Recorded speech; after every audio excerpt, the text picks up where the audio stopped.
The mistake I see that ruins deals more than anything else is simple, but it happens all the time. Sloppy, unprepared offers. No strong pre-approval, messy paperwork, or buyers just throwing out a number without a real strategy behind it. The moment on real offers feels disorganized, it immediately creates doubt, and that doubt is usually enough for the seller to start looking into a different direction. From the seller's perspective, this matters more than most buyers realize. They're not just looking at the price on the page. They're asking themselves whether this deal is actually going to make it to the finish line. They're thinking about whether this buyer is solid, whether financing is going to hold up, and whether they're about to get pulled into a stressful situation that will make deals fall apart halfway through. Once the seller accepts an offer, they're committed, and if that deal collapses, it costs them time, momentum, and often money. So when an offer feels risky or uncertain, even if the price is strong, it becomes a problem. I've seen this play out very clearly in real situations. There was a case where a buyer came in with a higher offer and still lost the house. On paper, they should have won, but when we looked closer, the difference became obvious. The competing offer was cleaner, had a fully underwritten pre-approval letter, fewer contingencies, and more flexibility on the closing timeline. It felt organized, confident, easy to work with. The seller chose that offer not because it was higher, but because it felt safer and more likely to close without issues. This is where buyers need to shift how they think about making an offer. It's not just about being aggressive and offering the most money.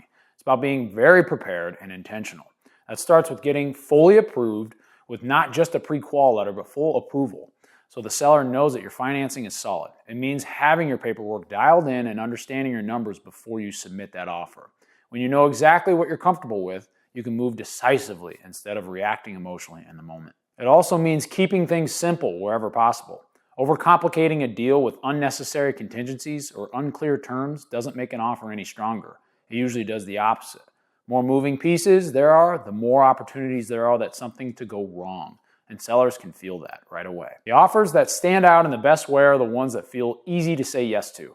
They're structured with strong and earnest money, clean terms, just enough flexibility to make the seller feel more like a process is going to go smooth. There's a sense of confidence behind them, not just in the numbers, but in how everything is presented. And a big part of that comes from working with an agent who understands how to position the offer in just the right way. At the end of the day, it's not always the highest offer that wins. It's the one that the seller feels the best about, the one that gives them the confidence that the deal will close, that the process will be manageable, and that they won't be back at square one in a few weeks. When buyers understand that and approach their offers with preparation and strategy, their chances of winning go up significantly. If you're thinking about buying and want to see how this actually plays out in real time with real numbers based on your situation, reach out.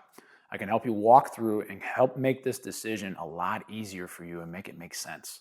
It's a straightforward process. I'll give you insight with real estate investing and just real estate buying for you and your home. Make sure to follow along.